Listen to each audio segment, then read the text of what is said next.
Good morning, YouTube. King Monyay. Blessed to see another day. Checking in. Telling you this story about how I went to CYA in the first place back in 2002 when I was still actively gang banging, trying to put in work and shit like that. Um,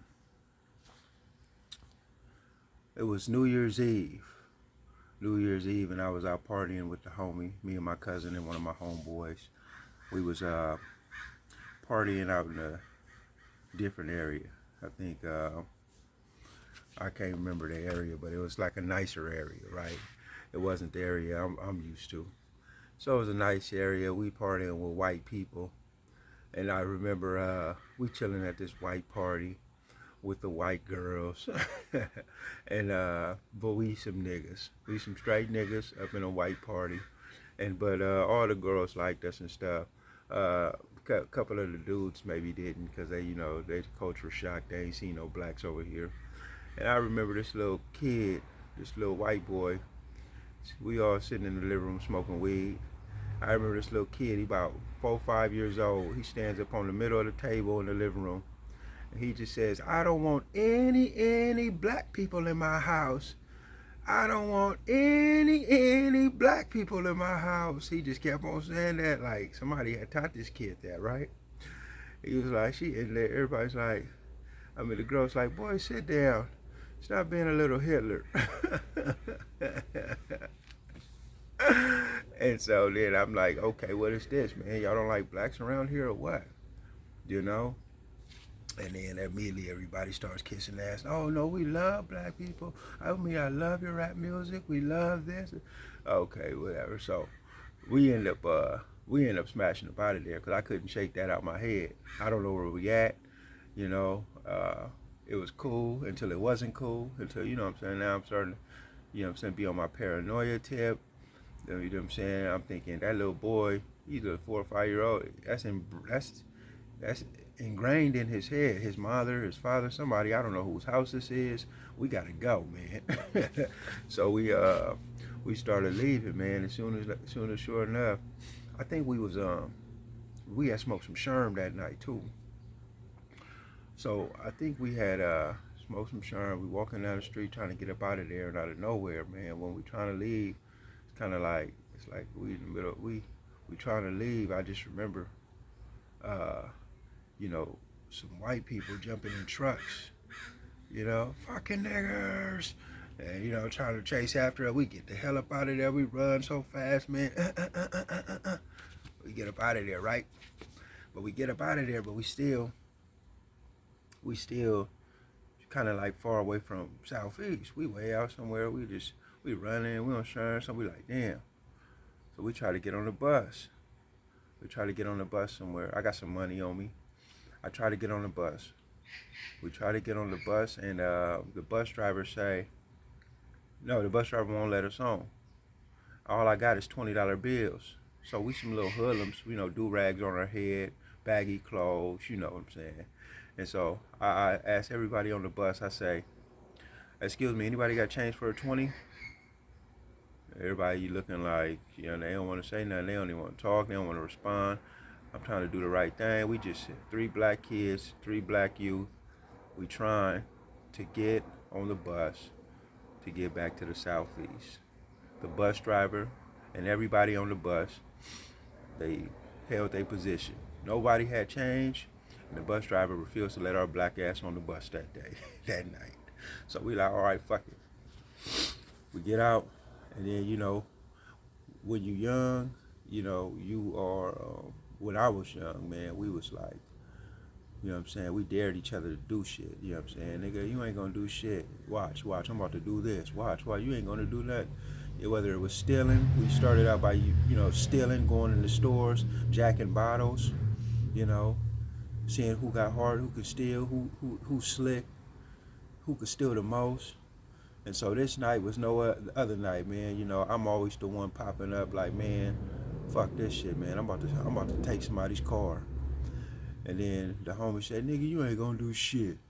I said, watch. And there it was. We was committed. I had spoke up, you know, And so we said, and everybody's following me. They want to see me steal this car. So I walk to some apartments. And as I walk to some apartments, I notice it's real late, but I notice a car pulling in. And I say, right here, watch. So as the car's pulling up to the driveway, it pulls into the driveway. I slowly walk toward the passenger seat. And as the person is about to exit the car, they look up and see me. And I'm looking down at them. I say, excuse me, ma'am. Excuse me. Can you tell me what time it is? And immediately she says, oh. And she just looks at her watch. As she looks at her watch, the homie jumps in the passenger seat. Boom, boom, boom. Get out the car, bitch. Get out the car. He telling her to get out the car. He's already in the car. I'm at the driver's seat. I immediately grab her and put her in a headlock. I put her in the headlock and I grab a knife and put it up to her neck. I say, get out the car, bitch. Get out the car. And she immediately tries to give us money. She immediately says, you want money? You want money? And I say, yeah, give us some money. Give us some money. And the homie in the passenger seat said, nah. You know, so she can feel. He said, get the fuck out the car, bitch. So I got the knife to her neck, little pocket knife. And as I'm trying to tell her to get out the car, she's taking too long. She's taking too long to get out the car. The homie in the passenger seat busts her in her nose. He busts her in her nose. When he busts her in her nose, she started bleeding all over the place. As she started bleeding all over the place, I grab her by the neck and I drag her out the car. I drag her out the car. The homie from the passenger seat jumps into the driver's seat. I run around the car, jump into the passenger seat, and my cousin jumps in the back seat. We all in the car. We put it in reverse. We little kids, you know. We put it in reverse, and we get up out of there. We get up out of there. We zoom down the street. And as we zooming down the street, we see the police zooming past us, headed to the crime scene. As they headed to the crime scene, we hop on the 5 South. All we know is we headed to the southeast. And we know that 5 South is going to get us where we got to go. We head back to the southeast. We go up to the southeast and we immediately start celebrating. Talking like, you know what I'm saying, who was scared? Nigga, you didn't do shit. Nigga, all you did was this. Nigga, I had to hit her. She wasn't even listening to you. You know, things that we do in our wild madness. So, you know, we don't stop there though. Oh no, we just getting started. So now we already feeling untouchable. Now we like, man, we want some drink. So we go to 7-Eleven up the street. When we get to Southeast, we decide, you know what, we about to go put in some work. We about to go do some drive-bys. But first we about to get some drink. We go inside 7-Eleven. Once again, this time, it's just me and my cousin. We go in the store, man, and I grab 3 211s. That old malt liquor.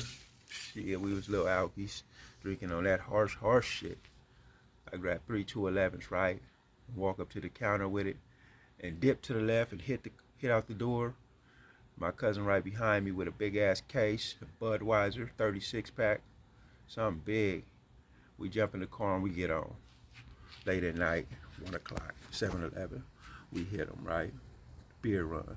So we just doing crime after crime after crime, unaware of